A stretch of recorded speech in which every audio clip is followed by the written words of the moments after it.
Kodumon panchayat president Shri Sreedharan നമ്മളോടൊപ്പം telephone ലൈനിലുണ്ട്. Sreedharan, പ്രാഥമികമായ വിവരങ്ങൾ മാത്രമേ പുറത്തേക്ക് ഇപ്പോൾ വരുന്നുള്ളൂ. താങ്കൾക്ക് എന്താണ് ഈ സംഭവത്തെക്കുറിച്ച് അറിവുള്ളത്? ഇവർക്ക് വലിയ സാമ്പത്തിക ബാധ്യത ഉണ്ടായിരുന്നു. ഈ ബാങ്കിന്റെ ഭാഗത്തു നിന്നുള്ളൊരു ഭീഷണിയിലാണോ ഇപ്പൊ ഇങ്ങനെ ഒരു കാര്യത്തിലേക്ക് പോയത്? അതെ, സാമ്പത്തിക പ്രതിസന്ധി ഉണ്ടായിരുന്നു.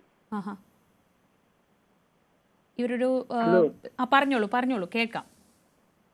സാമ്പത്തിക പ്രതിസന്ധി ഉണ്ടായതാണ് മരണത്തിന് കാരണമായത്. ഈ ബാങ്കിന്റെ ഭാഗത്തുനിന്ന് ഭീഷണി ഉണ്ടെന്ന് പറയുന്നുണ്ടല്ലോ, അവർ വന്ന് ഇവരെ ഭീഷണിപ്പെടുത്തിയിരുന്നോ? ഈ സ്വകാര്യ പണമിടപാട് സ്ഥാപനത്തിൽ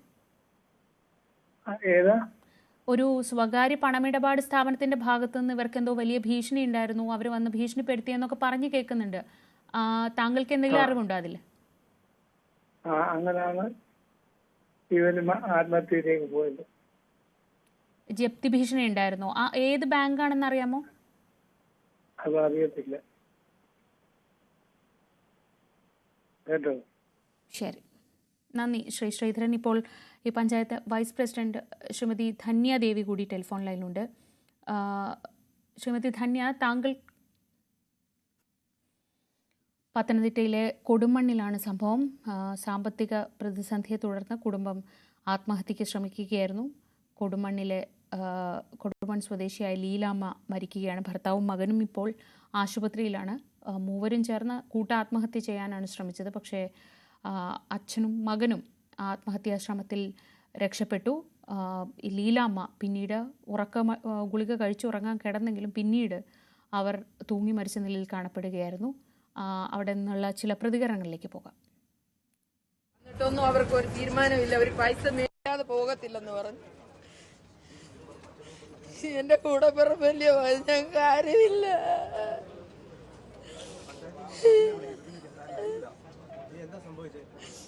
ഇസാബിന്റെ ചിട്ടിക്കാര് വന്ന് അവിടെ പ്രശ്നമായ പിള്ളേരെ കൂട്ടിയതാ.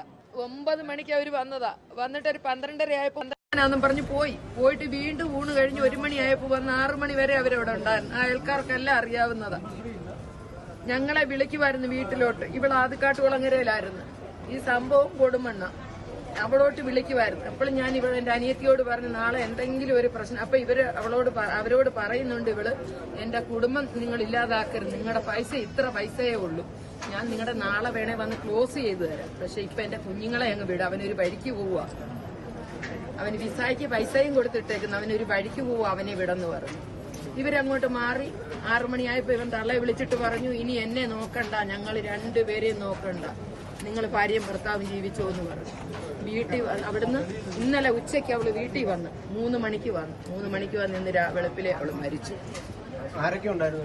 വീട്ടില് അച്ഛനും മോനും അമ്മയും ഉണ്ടായിരുന്നു. അവര് 3 പേരും കൂടെ ആത്മഹത്യ ചെയ്തത്. അവർ 2 മരിച്ചില്ല.